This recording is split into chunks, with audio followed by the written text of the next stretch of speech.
Tuhan tidak selalu meminta kita untuk melupakan, tetapi mengampuni. Banyak orang berkata, aku belum bisa lupa.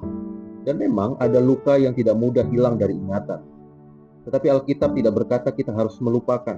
Alkitab memanggil kita untuk mengampuni. Efesus 4 ayat 32 berkata, tetapi hendaklah kamu ramah seorang terhadap yang lain, penuh kasih mesra dan saling mengampuni, sebagaimana Allah di dalam Kristus telah mengampuni kamu. Mengampuni bukan berarti menghapus ingatan, seolah-olah peristiwa itu tidak pernah terjadi. Mengampuni juga bukan berarti berpura-pura tidak terluka atau menekan rasa sakit supaya terlihat rohani. Luka tetap saja luka. Air mata tetap saja pernah jatuh. Rasa kecewa itu nyata. Pengampunan adalah sebuah keputusan rohani, bukan keputusan emosional. Ia bukan tentang apa yang kita rasakan, tetapi tentang apa yang kita pilih.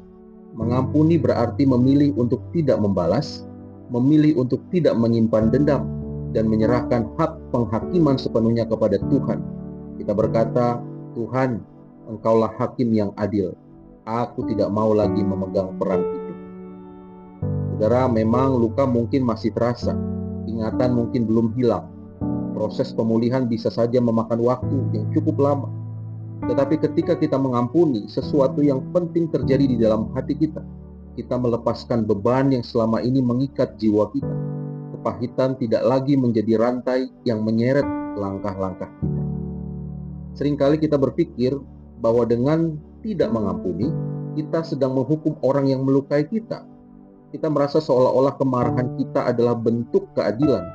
Padahal tanpa sadar, kita sedang memenjarakan diri sendiri dalam rasa pahit yang terus menggerogoti damai sejahtera kita.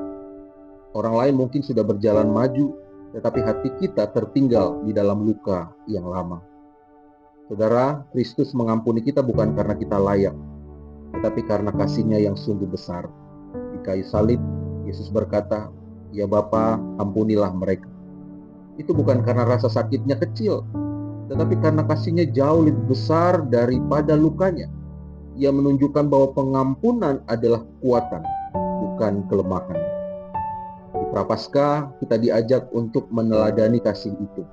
Kasih yang berani mengambil langkah pertama untuk mengampuni, bahkan ketika hati masih berproses untuk berpulih. Karena dalam pengampunan bukan hanya orang lain yang sesungguhnya dibebaskan, tetapi yang terutama adalah kita sendiri yang dipulihkan. Saudara, saya mau mengajak kita untuk berpantang. Hari ini, doakan seorang yang pernah melukai hatimu.